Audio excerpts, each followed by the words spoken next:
First and foremost, Rob Valentino, good get. Good work. Thank you. I appreciate it. Yeah. He sorry, my internet I don't know what the heck just happened. So if I looked weird on here for a minute. It's the Russians. Canadian Olympic team. There you go. It's the Canadian Olympic team. We got to talk about that too in a little bit. Yeah, no, we got Rob going to be doing the interview pretty shortly, actually. So it'll be really fresh by the time we have it on the show tonight. But just excited to talk to him, kind of pick his brain. And I think everybody deserves to get to know Rob a little bit more than they do, because everybody's kind of looking past Rob at this point, and it's a little unfair. So let's go back to the matchup with Columbus. And, there were moments in the match where folks kind of got a little loud, and understandably so, and having to do with an LFTM, as we call him here on the network. Large, fast, tall man. Times 2. Stian Gregerson. Well, yeah, so by the way, this might have been the first Daniel one. Rios coming into the technical area for Atlanta United as Saba will send us out of the near corner goal to our left. Sixth corner of the match for Atlanta.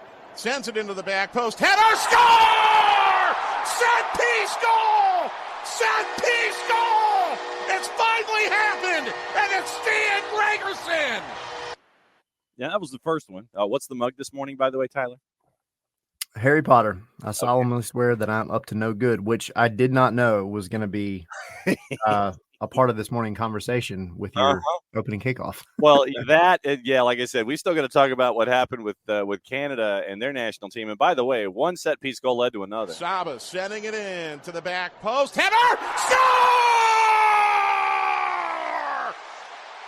Again, it's Gregerson!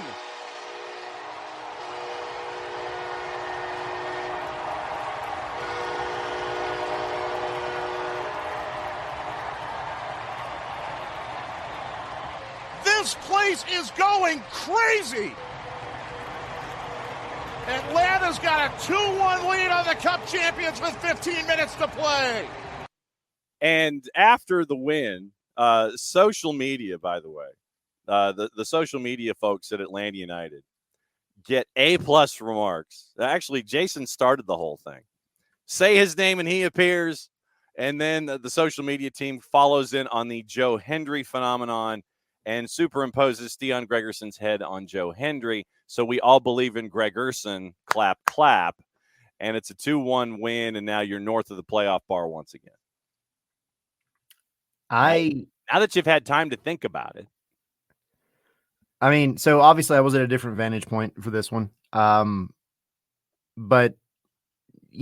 this game, it just looked totally different, I think, from a again, not because of my perspective, but it just looked totally different from the way that they came out. I think from the opening kick, like you had opportunities from the get go, right? Within the first 15 minutes, Bartosz Slish, who was like playing as a 10 at times, like ends up in the box and he gets opportunities, and Saba, and they came out with a game plan, and then, but you're playing against Columbus. Your game plans don't typically follow through for 90 minutes. And in Atlanta fashion, of course, you're able to do the one thing that you haven't been able to do all season, and you do it twice in one game. And that's why you don't bet on MLS. Mm-hmm. And here we are after a win. Well, I could tell you, first and foremost, you don't bet on MLS. Or what you do is you sit there and you ask me what I think and then do the exact opposite, because I have zero success rate in describing anything that I think is going to happen. Yeah, it'll be a defensive struggle, 5-4, something like that.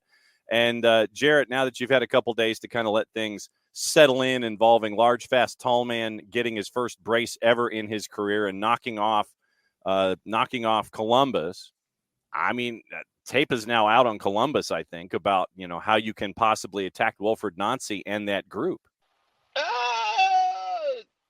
Okay. If you got speed on it, I need you to grab those reins. Yeah. And I need you to pull on them a little bit. Okay. Pull that bit back in that horse's mouth. Sure. This is the similar thing to what? God, who was it? Probably me. No, it wasn't I'm trying to remember who the cornerback for the Broncos was in 2016.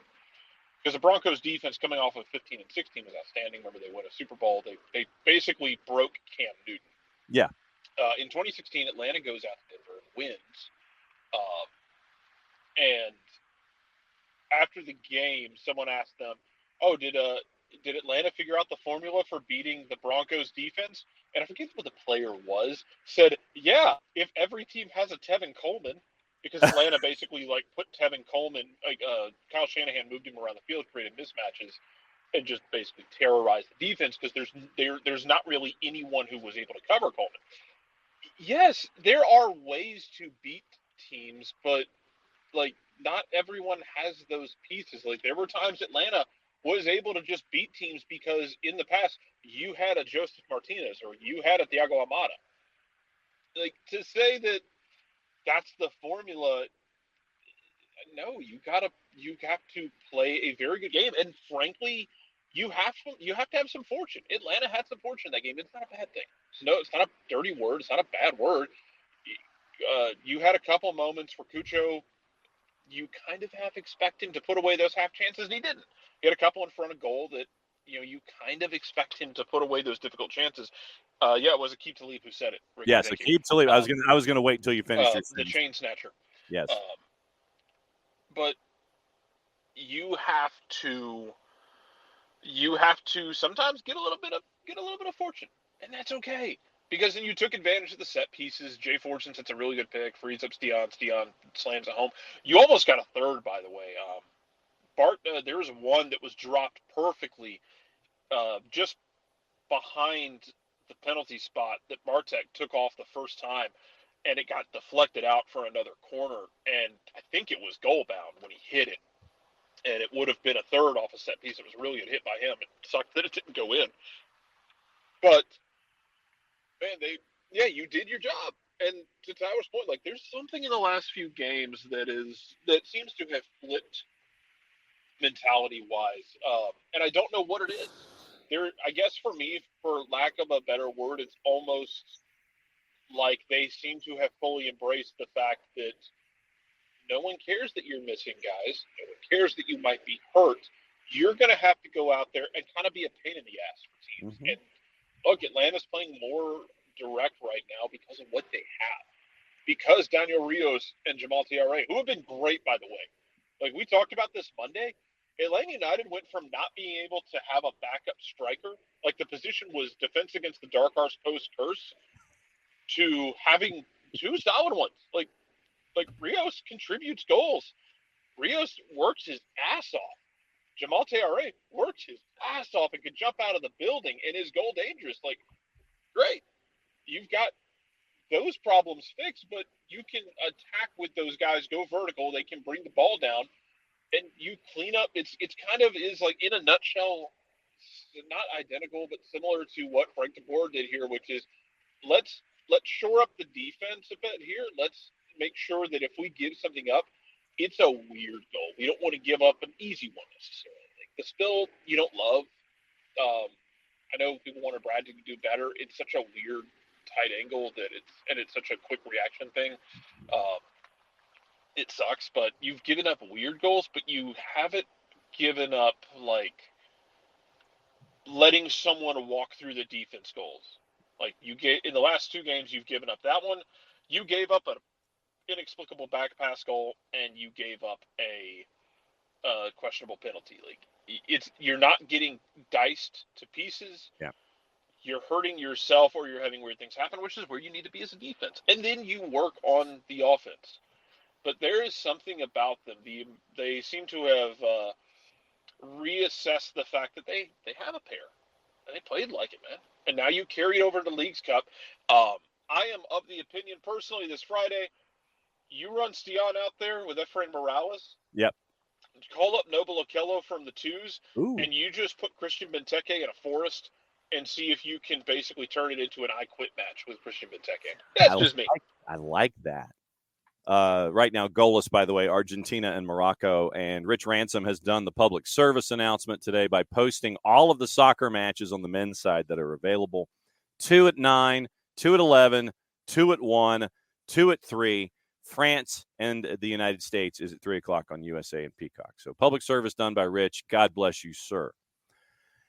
I like the idea of trying to get Christian Benteke lost, but if you can't bring up Noble, then make sure that you can keep the ball from getting there and keeping him from distributing it off to the wings, and then that creates panic and opportunity for everybody else to sit there, and it's like, oh, ball someplace else. We leave Christian Benteke alone. Not so fast, my friend. If you can sit there and make sure that Benteke doesn't get the ball so he can start the offense basically off of his pick, sit there and grab the ball and then be the outlet from right at the edge of the arc, and then that way you can keep the point guard at bay and all that kind of stuff. So I'm intrigued, Tyler, by Leagues Cup and what it can present. Me too, because I think there's one boat that says, who cares? You know, that you need to bring guys in. You need to get this transfer window going and then give them time to come in and kind of settle before MLS starts back up, because you did yourself a massive favor. Like, I think it's kind of been understated how big of a win, not because it was Columbus, but because it was that last game before the quote unquote break, and it got you above the line. Like, you're right there at the line. And so we've all been saying it. Atlanta needed this break, whether they were coming off of a win or not. They needed time to get the reinforcements in, and here you are. And you know, the rumor coming out about Miranchuk this morning that he's signing today, allegedly. We'll see, but the rumors are going to start coming. Guys are going to start coming in, and that's a great place to be. That being said, you just showed you could beat one of the best teams in the United States and Mexico if you're going based on the Champions Cup.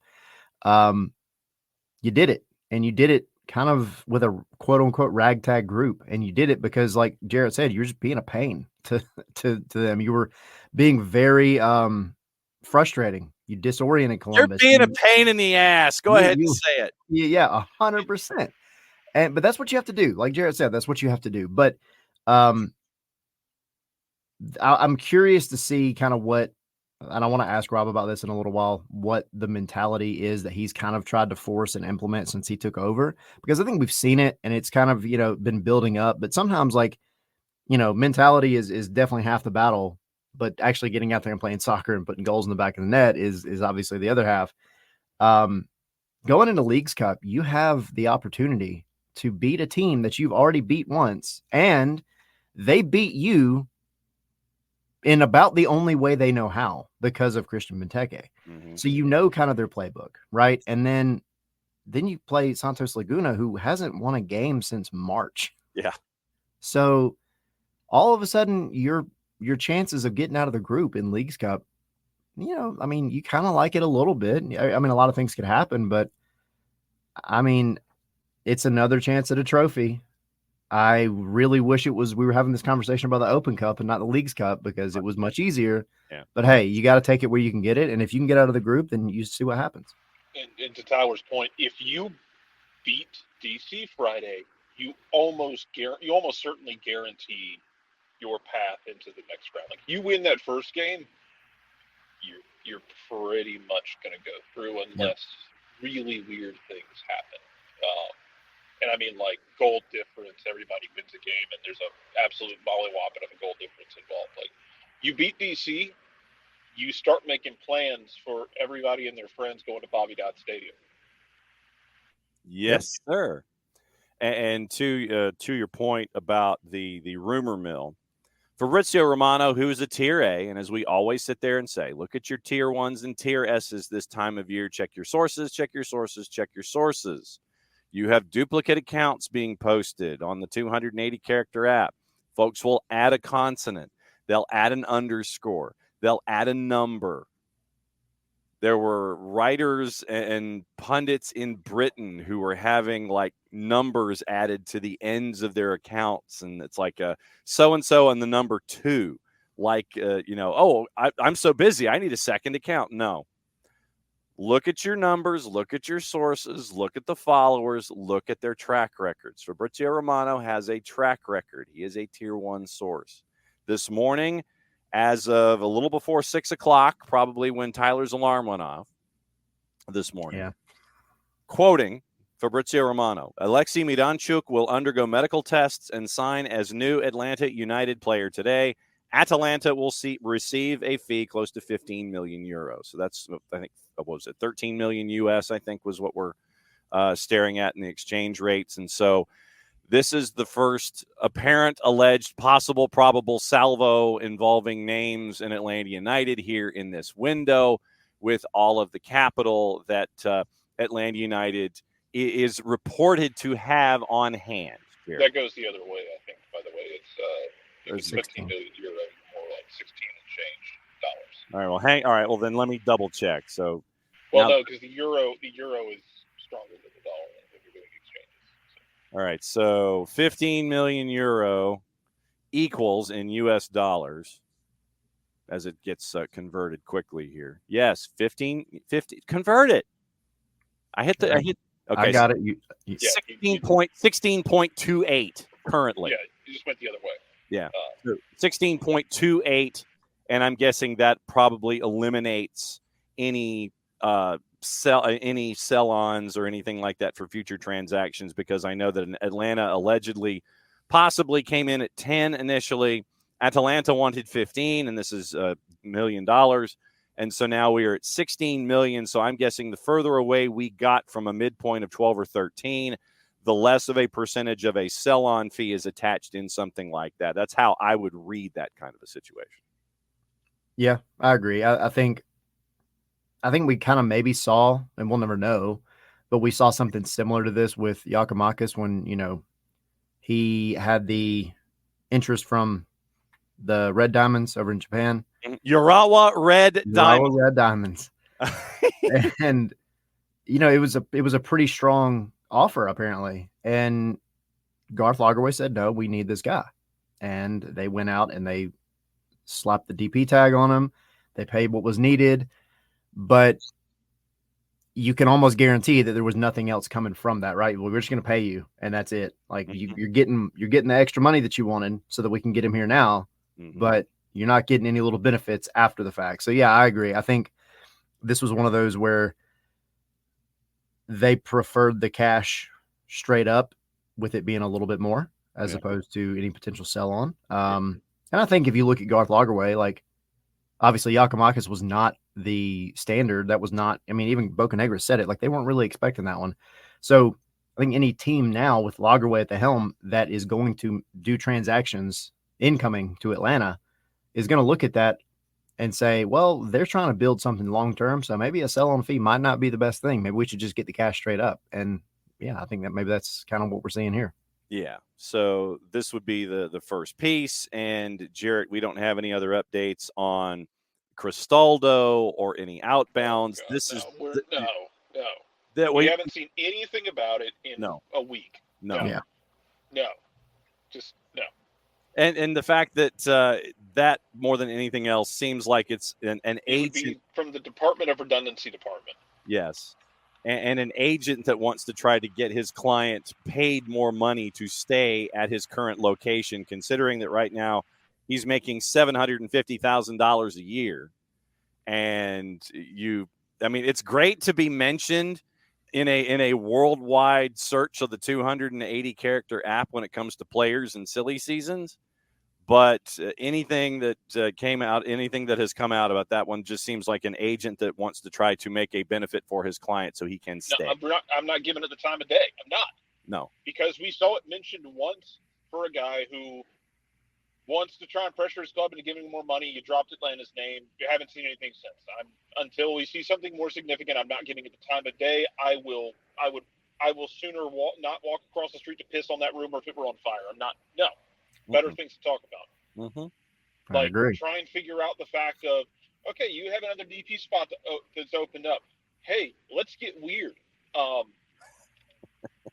Would you rather spend that DP slot on, and this is an open question to the floor, would you rather spend it on a striker, or do you want to go get a winger? Because the striker position seems kind of cool right now. Like, you have two functioning strikers who are not world beaters, but they're getting the damn job done, and you might have another DP spot open in the winter plus some U22s. Like, do you take that search filter and open it up to winger outside of striker?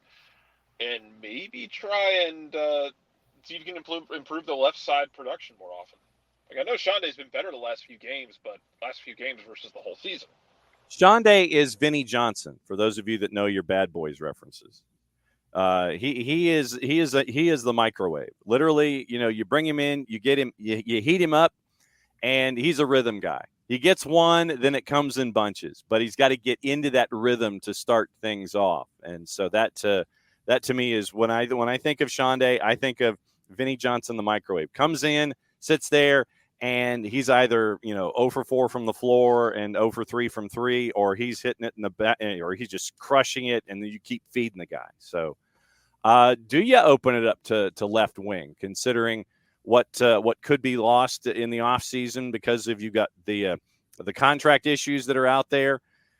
I think you open this one up too. Literally, it's like, all right, striker, yeah, okay. I mean, I think you can find strikers. I think you can find economical strikers out there. And then do you add winger to the mix? I think you do. Wingers have to score goals too. That's their job. Yeah. I think we often say like, oh, striker this, striker that, score goals. Like, okay, yeah, that's their job 100%. They're always going to be judged on that. As a winger, I think maybe sometimes we give a little bit too much leeway to, oh, well, they're helping create chances and they're helping, they're putting balls into the box and all that. That sounds nice. That sounds like they're being nice. Yeah, but you have to score goals. That is, you're a forward. You are listed on the sheet as a forward. So yeah, I mean, you're still going to be judged on whether or not you're scoring goals. And some consistency would be nice. I'm just saying, some consistency. I'm not mad at that. I think if you do go after a striker as a DP, then I mean, as much as I like Daniel Rios, it would only make sense, I think, for you just not to pick up his loan, right? Like, I think that's the easier of the two to maybe kind of quote unquote get out of. But yeah, I mean, that left side, especially now, I'm just holding out hope that Pedro Amador and Shonda kind of have that Portuguese connection and maybe something just clicks. Yeah. But yeah, I mean, you've got to be better more often. You can't be good every 3, 4, 5 games. So, I mean, you're in a weird situation, especially coming off of like a midfield that you're hopefully going to get something else out of with Miranchuk. And then all of a sudden, like, you have Slish playing higher up the field. Jay Fortune played out of his mind the other day, and of course those are kind of 1 or 2 off things, but there's definitely a lot to look at. But I think at the end of the day, yeah, the left wing and maybe the striker are about the 2 main positions that you would seriously consider bringing another DP in for.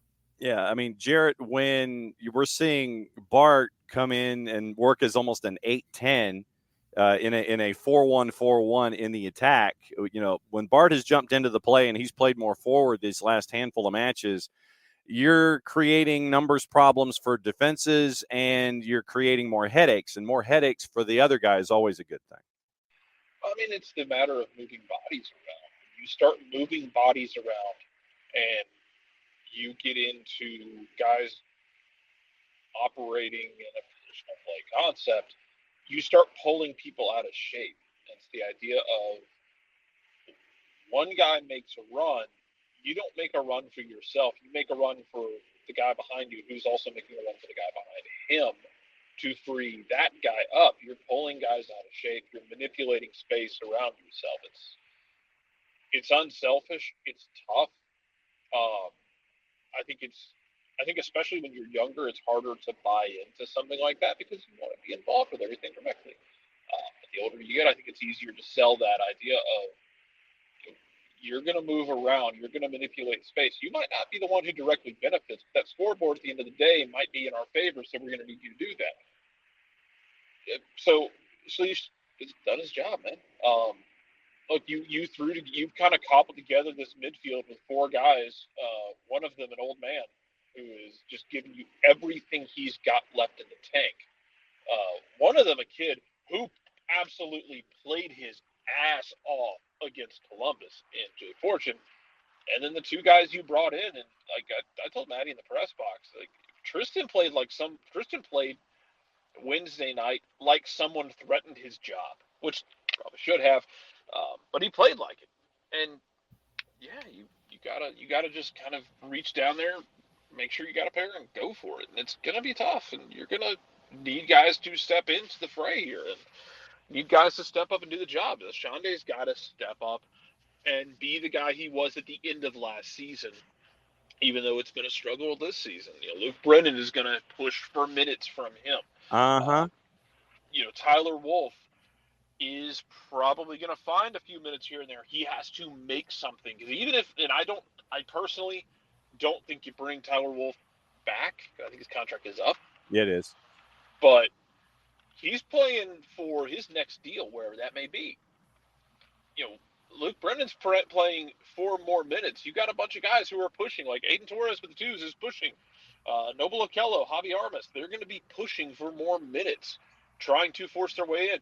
DCQ is pushing to try and be part of any conversation. Yeah. They're always going to be fighting and pushing and doing whatever it takes. Oh, you need me to do this? Great, I'll do it. You need me to do that? Great, I'll do it. Because you want to be able to go do this job for a living. You got to show it. Even in the tough times, you can't. The tough times can't be all shucks. You still have to go bust your ass, and a lot of times you have to bust your ass even harder. The tough times can't be aw shucks. That sounds like a T-shirt. Well, but they can't. You can't. Oh, it can't be like, we're missing guys in the midfield, so we'll just kind of cobble it together and shucks, we lost. You got to go still find ways to win games. Look, this should have been a 6-point week last week. Yeah, you shouldn't have lost the game to New York City. And maybe we're having different conversations after a 6-point week versus a 4-point week. It's still funny to me that it was a 4-point week and it played out the way it did, because if you'd have told me it was a 4-point week, I would have flipped the results. Yep. Because I'm a sane human being and MLS is not a sane production. No. I literally said that. I was like, we're going to get 3 points, 3 out of the Montreal, New York City, and Columbus game, and it's going to be from New York at home. That was going to be the 3 points. And then here we are. Yeah. Yeah, man. And that whole thing feels weird. And I don't know, man. And Tyler, I don't know. It kind of feels like everything pivoted after the red card to Stian, and not just in that Montreal game, but for the last 2.5 games. First half of Montreal was pretty toothless. I didn't really care personally because my philosophy was, you're at the end of a very long road trip. Just go get a draw. Make it ugly. Go get a point. You didn't. But after that red card, I thought they played better after the red card than they did before. And then they carried it over to the next 2 games and got 4 points. Mm-hmm. Yeah, and we always talk about, Atlanta coming out and they kind of build up, and then something doesn't go their way. And then all of a sudden they start pushing hard for the final, 15, 20 minutes of the game, whatever it may be. And that's not the first time this year we've seen this team play wild after going down a man. They've done really well. They go out and they do, these 10 versus 11 drills every day, it seems like, and they're really effective at it. But I think it's just, again, that mentality of we have to get something out of this. And now our backs are against the wall. We have to fight our way out of it. And we always said, if you could bottle that up and put it out there for 90 minutes, and that's unsustainable, but do it more effectively over the course of 90 minutes instead of just saving it all for the final 15 when you have to get a result, then you would probably be one of the best teams in the league. And I think, to your point, you had it happen. New York was frustrating because it was just silly goals, right? It was just dumb goals. But you admittedly were the better team. And I feel like we're back in 2022 talking again. You were the better team. You just got unlucky. Then you come out and you don't miss a beat, come out against Columbus. And despite everything kind of going against you, you went out, you go down, first of all. And that's one of the biggest points. You went down against the reigning Cup champions at home. And then you rallied back, and miss me, and I've seen it, miss me with the whole, we got 2 ugly goals, and that's the only reason we won. Set pieces, corners are ugly? What? Kiss my ass. That's what I'm saying. That argument. It irritates me. All I ever see is people belly aching with people when you handed New York City 2 sketchy-ass goals, one through a mistake, one through a penalty. Hey, baby, the points still count the same, and y'all bitch up a storm every time this club gives up 2 sketchy-ass goals. The one time they get 2 set-piece goals, you cannot look a gift horse in the mouth. Kiss my ass. But sketchy on the scale of goals. I mean, there's worldy, and then there's one in build-up, and then there's actually probably it's what worldy, banger, build-up, set piece, and sketchy. I think that's a fair time. I think that's a fair timeline in a ranking system here. I think I would add. Howler?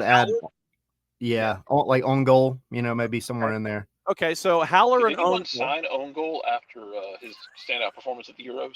True. No, I did not see own goal get picked up by anybody. So own goal is out there. Speaking of which, Argentina, Morocco, goalless in a couple of added minutes in the first half, and Spain leads Uzbekistan. I thought you were about to tell me that Argentina got an own goal. No. That would have been kind of a good tie-in, but no. Argentina, Morocco is goalless right now, and they are in the second minute of added time in the first half, and Spain's leading Uzbekistan 1-0. And as I do have to leave in a second, to Will's point, like bullet headers aren't sketchy. And the thing is, they talked about it after Rob talked about it after the game. Both those headers were very intentional. Like it was a matter of play design for Atlanta trying to free Sion. Like, go look back at Jay Fortune setting the pick. Like, both those headers were play design headers. They weren't just like put it in the mixer and put one up to say 3 Hail Marys and tie your shoelaces together. They were intentional. Like, you had intent with those. It was not just like a throw in the mixer and see what the hell happens. So, yep. Yeah. No, right there with you. So Jarrett and Toronto is like a once in a lifetime, like hilarious moment of time and space. Yes, absolutely. I will never get over it. That has its own tier for sure. That's its own. Oh yeah. Because I think it was Matt Freese in the New York City game. At one point, like in the second half, like every time he had the ball, he was like peeking over his shoulder, making sure Jamal wasn't there. Yes, absolutely true. Jamal has scarred the entire GK unit. As he should. Oh, and by the way, apparently we have a late goal from Morocco in the first 45. At 45 in the second minute of added time. Well done. One of their players apparently praised at Our Lady of the Almighty Backheel and created an opportunity. And hey, we've got flares. All right, we've got flares in the supporters section in the end zone after the goal. But Morocco leads Argentina late first half 1-0, later than late. Okay. Yeah, so a bit of an early shocker stunner as a part of the day of soccer. Once again, 2 at 9, 2 at 11, 2 at 1, 2 at 3. One of the 3 clockers is the United States in their debut as well. So really looking forward to all of this stuff when it comes to the summer of soccer continuing. And how busy have you guys been at Scarves Inn when it comes to the summer of soccer? It's like, yeah, it's summer. Everything will calm down. We're like, no, bruh, not happening. Nope. That's not how this works. Copa America and the Euros were like a fever dream, I feel like. Yes. And, we obviously mostly covering the stuff in Atlanta, but on the show talking about a little bit of everything like we always do. Yes. And then it was like, all right, cool. That's over. Finally, I loved it. I loved having soccer on again, like every day. But then, it falls off. And here we go again. The Olympics start, and we haven't even had the opening ceremonies yet, and we're in for a full day of soccer. So, we're as far as the website's concerned, obviously, we mostly do the Atlanta stuff. If games are played here in Atlanta, we'll cover them. Like we have the Chelsea Club America game that's coming up. So we'll That's true. I will probably be there. I know Henry will be there. So we'll be covering that. Mm-hmm. But we're going to cover everything over on the show. We're going to get into it all. So if you could have one question asked, I mean, literally, and it's with Rob coming up, whether or not he can answer it in this dimension and or plane is an entirely different discussion. But if there was one piece of curiosity, if there was one question on the board that you could ask and get an answer for, what do you think it would be? I've kind of gone back and forth on this because obviously there are questions that you can ask. There are questions that you can't ask. There are questions you probably should or shouldn't ask. Mhm. And there are questions that you just don't have time for. And I think for me, some version of the question of essentially, what do you do to overcome basically the crap show that you were put in? Yeah. And what would you consider a success by the end of the season to the point where you feel like you legitimately could get the actual head coaching job going into next year? Like, what would be a measure of success for you, but also to the same degree that the club would feel they want to go forward with you? And obviously that's very opinionated, and his answer might be different from Garth Lagerway's and everything else, but I just kind of want to know what he determines success, because it's easy to say, well, we should win every game, but I want to know, like, what are your numbers? Like, where would you absolutely not be okay going below in terms of wins, losses, draws, and all that, points, whatever. So, but then there's a million other ones that I would love to ask. I'd want to get into it about the coaching philosophy. I want to know who's on his speed dial when he has a question. Okay. Yeah. Philosophically, or it's like, I'm stuck, my brain is stuck and I can't move my pen any further about something that I'm trying to think. Who does he call? Who does he reach out to? Who's on his speed dial? Who's his bartender? Who gives him advice when he saddles up to the bar at the end of the day, 6:00 and he's on the drive home, saddles up to the bar at insert bar here. Who's his bartender? Who's on his speed dial? Who does he call that he knows will pick up to answer questions? And I'm glad you said that, because one of the questions that I kind of want to try to get into, if we have time, is essentially that him and Wilfred Nancy allegedly took the coaching class at the same time, right? And I kind of want to know, like, how is that relationship now? How is the relationship between you two? Like, did you kind of did Nancy sit in the first 3 rows of the class, or did you both sit in the back? Totally right in front of the teacher, 100%. But yeah, I mean, I just kind of like about that, not just that relationship, but about, going through that class in general, and like, what of that has he actually brought to the team and his coaching philosophy, as opposed to what has he brought from every other coach that's been in Atlanta? Because it's one thing to learn out of the books. It's another thing to learn on the streets. Mm-hmm. And I think Rob's got probably a little bit of the best of both worlds. He can bring it together somehow. And kind of, how does he do that? Yes. See, now the book knowledge and the street knowledge, those are 2 different kinds of knowledge there. Gotta have both. Have both. Absolutely. Obviously, we're now at the All-Star break. We got a couple of minutes here with you.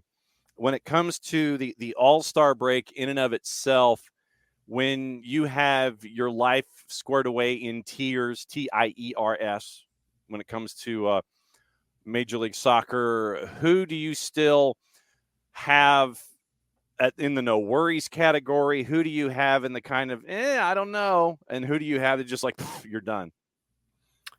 In terms of in terms of standings, East, West, who's like, okay, they got no worries. Who's like, maybe one way, one thing or another, they can make a move up, they can move down, and then the third category of like, you're done.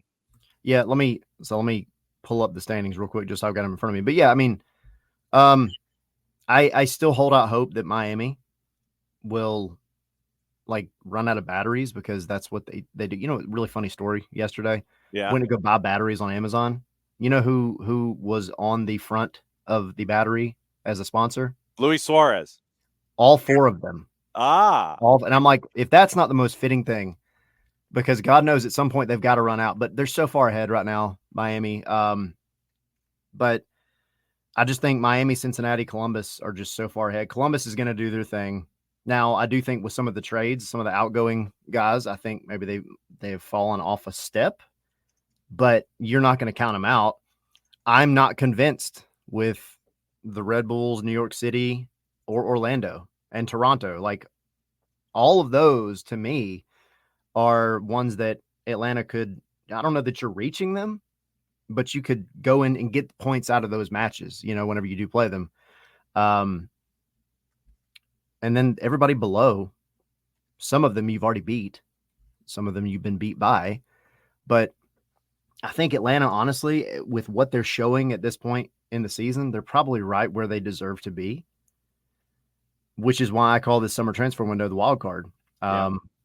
Because you could come out of it like you did last year and be a much different squad, and you could, shoot up the standings a little bit. You're not going to go up there and win the Supporters Shield. That's out of the question. That was out of the question 2 months ago. But you could make it into the playoffs. You're there now, like you're at the line. Mm-hmm. So you just have to continue some form of consistency, get your 3 points at home, try to get some stuff away, hope that your guys that are coming in are really, really difference makers. And look, worst case scenario, you have these new guys come in, they get time with the team, and then you go into next year with either A, Rob, or B, a new coach, but you've got most everybody here, and you just hope that whoever it is able to develop everybody together into one team, one cohesive unit, because that's been the biggest thing that we're missing right now. All right, hit all of the social medias and the promos. So cut the promo for me as we wrap up your time here on another Wall Pass Wednesday, where you've put up with all of my insanity. It was fun. Go head over to Scarves and Spikes over on all the social medias. Scarves and Spikes on Twitter. Scarvesandspikes.com is the big one. Mm-hmm. Got all the links, all the good stuff. And then tonight we will have our show at 7:00, and we will have interim head coach Rob Valentino on there talking with me and probably Tommy. I don't know that Sydney's gonna be able to make it to the recording, but we'll get a solid 20-25 minutes with him, and we'll just be chatting about him, the team, his coaching philosophy, kind of where he goes from here. So it'll be fun.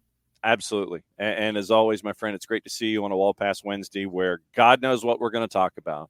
Hey, and literally just sit there and try to grab the comet by the tail and figure out where it goes. Have a great conversation with Rob. We will see you and various folks on Friday, according to the calendar. Yes. Leagues Cup, 8 p.m. against the DC United, where you've got folks posting up against anybody and everybody named Christian Benteke. Be safe, my friend. Like how the studio space is continuing to grow and evolve. And I see the scarves inching their way closer and closer to the camera and the microphone. You're adding more three-dimensional space here. Yeah, I gotta fit them all in somehow. So I figured, why not just come outward, right? Yes, absolutely. But I got a couple of the USA ones here. I see. Yeah, I got you. Go USA. See, so mine are like, let's see, there's my Argentina off to the edge, and then a couple over, hidden. You see, right there. There you go. Yep. There's the U.S. one, and then up top is the other U.S. one. So there's the U.S. one, the Copa Generic, and the Argentina, because God knows when the next time is going to be when you can grab an Argentina scarf involving a competition that you covered. So enjoy your cup of coffee. Number 2, I imagine. It's about to be number 2. All right. So get a refill now. Go get your second cup of coffee, my friend. We'll see you Friday. All right. See you.